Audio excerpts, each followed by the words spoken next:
What if Grayson McCall went to Oregon State? And that rivalry, Oregon State versus Oregon?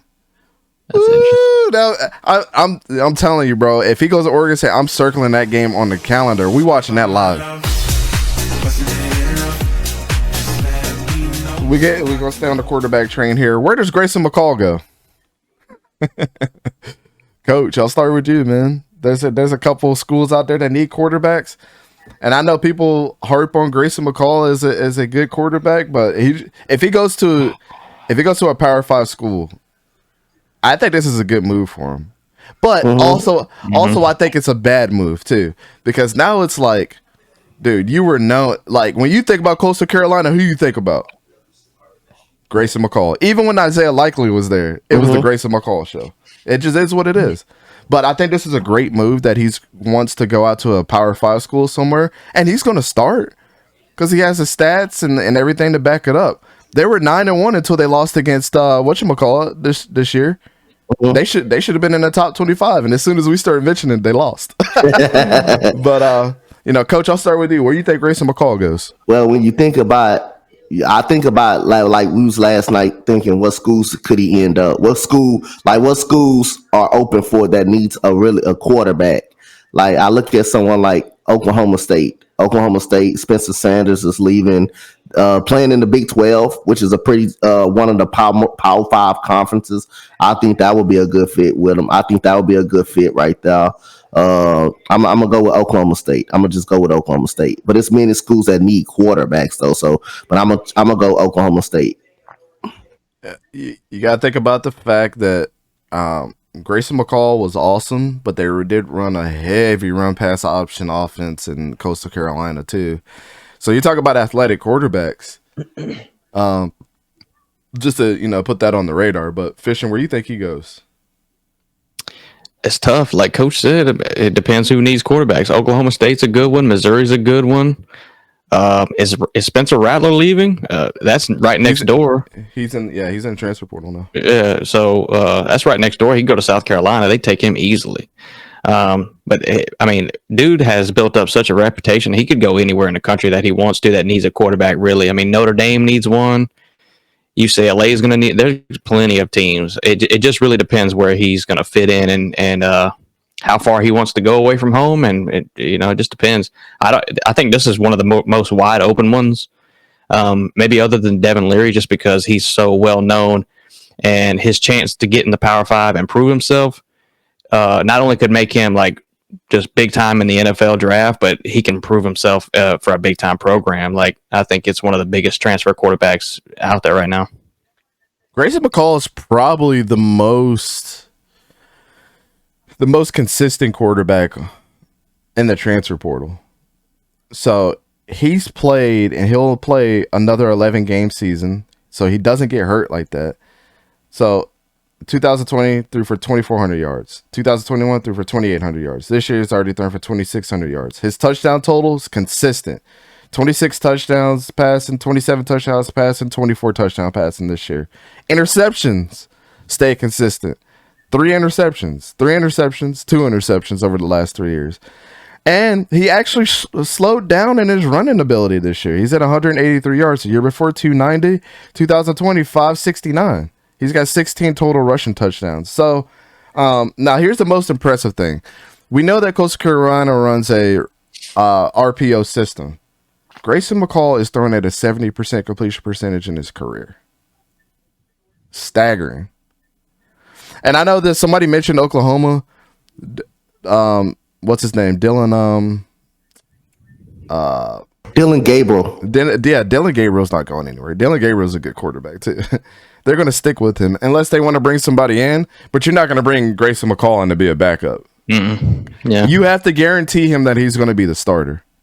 Yep. Or he, you know what I'm saying? Because a lot of other schools are going to offer him that. So you got Dylan Gabriel there. Man, I really like. Who else runs the RPO system? You know who else runs the RPO system that would work pretty well for him? Alabama. Oh, maybe. Florida. Maybe. Yeah. You want him that? Would you take him over Sam Hartman? Ooh, that's tough. Sam Hartman's had some injury issues, and you're getting a guy that's got a lot of tread on the tires. That's a risky one. I would probably take him over him. It's just more risky, but I probably would. Looking at it from a broad spectrum, yeah, I probably would. Okay. I like Grayson McCall. I think for him, he needs to go to a Pac-12 school. I think he would do a lot of schools dirty if he went there. Yeah. Who would be perfect for him, but they're not going to because they already got a quarterback. It's Colorado. How would he look inside of Deion Sanders' offense? Woo! Yeah. Don't make him go back to the transfer portal doing that. No. Don't make him do that. Don't make him do that. So Dorian Thompson-Robinson, is he staying? Or did he declare for the draft? I think he may stay one more year. Okay. If he stays, that's kind of crazy. I don't know. He could though. I think if he do come out, he could get drafted late in a fifth rounder. They're going to evaluate him as a fifth or fourth round pick. If he do decide to come out though. Yeah. I think he is going to stay actually.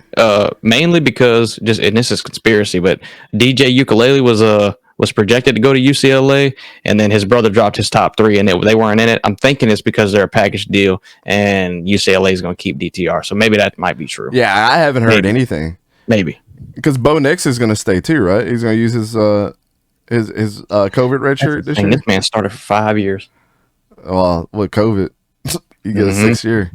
Mm-hmm. So to be interesting. Here you go. Here's the ultimate. We talked about him a little bit. Bo Nix and Grayson McCall play very similarly, like when you watch them. What if Grayson McCall went to Oregon State? And that rivalry, Oregon State versus Oregon?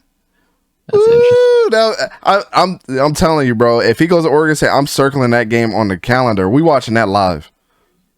You're going to see 2 good quarterbacks go at it. 2 similar quarterbacks. Ooh, my goodness. And they already got a great defense. Yeah. They might be a problem. They went in the Pac-12. Slay was like, "Oh, I'm gonna just go ahead and say it." Yeah. They already got quarterback struggles.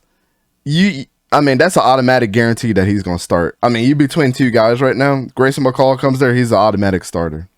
Oregon State, make the call. I'm telling you, pick him up. That he'd be perfect out there. I'm telling you, everybody's calling that man.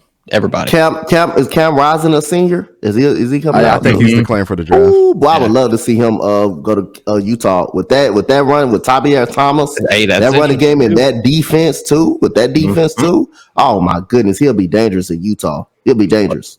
I think Tavion Thomas got to declare too, and both tight ends. I think, right? Oh, for real? Yeah. That's the best tight end duo I've probably seen this year. That's the best tight end. Dalton Kincaid's going to be at the Senior Bowl.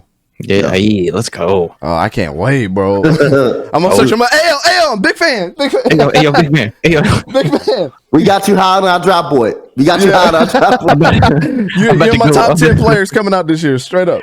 I'm about to go buy a 48 pack of Sharpies. Yeah, I'm gonna just tell him just straight up when I meet him. You're the number 1 on my big board.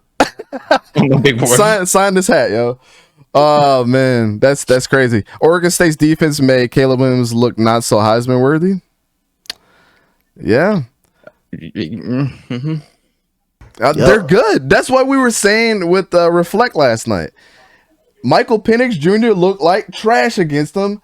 Caleb Williams looked like trash against them. They are a good defense. You guys don't play defenses all year, but then you get to the first good one and you look like crap. I don't need to watch the rest of your game film.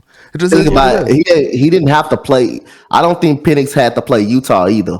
He didn't have to play Utah. Utah would have made him look crazy too. They would have made him look crazy with that defense too. They would have made him look crazy too. It's like this, coach, right? I'll put it like this. That's like Michael Penix Jr.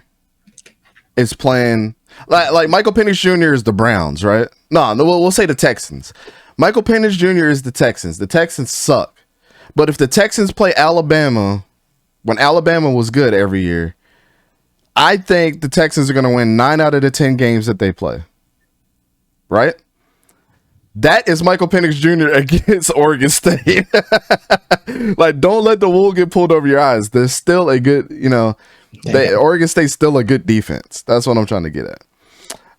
Oregon's defense is borderline elite. I wouldn't call it that. No.